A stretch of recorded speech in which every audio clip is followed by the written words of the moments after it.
Some kind of digital noise on 217-7325.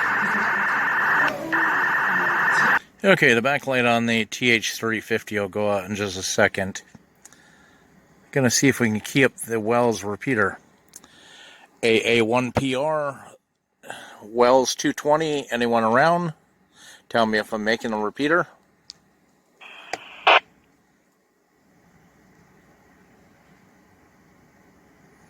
The humbug. I know I'm keying it up, but am I readable into it at 5 watts? That's the question.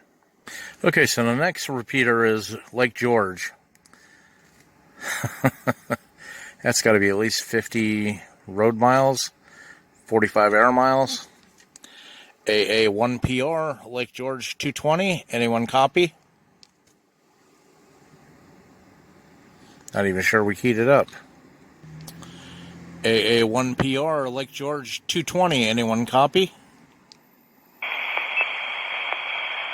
Okay, we can key it up, but whether I'm intelligible on that repeater remains to be seen.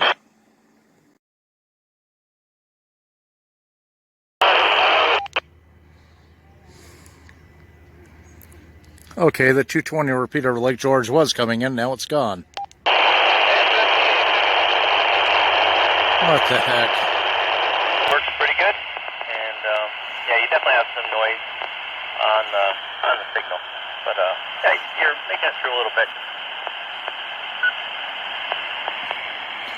Okay, Mickey, yeah, I got to stand by the light pole and hold the antenna a little bit of an angle, so it's probably not the greatest signal from here. I'm surprised I'm even making it from Rutland off an HT. 7-3, guys, AA1PR.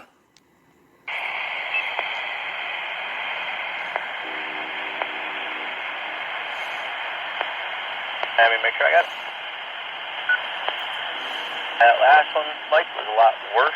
I don't know if it just moved a little bit one way or another, but I think I heard you say 7-3 at the end. So, right, 7-3, Mike. Have a great night.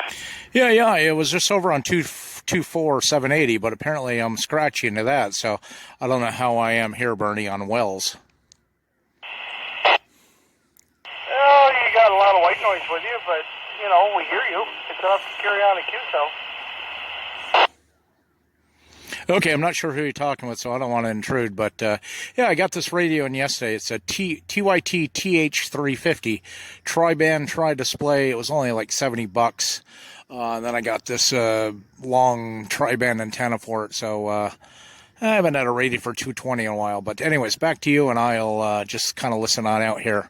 AA1PR. Well, you and the 3 other people in the state of Vermont that have 220 can use this repeater. It never gets used. Frank, W1AD, he's the one that used to be the principal of it, and he's not even in Rutland anymore.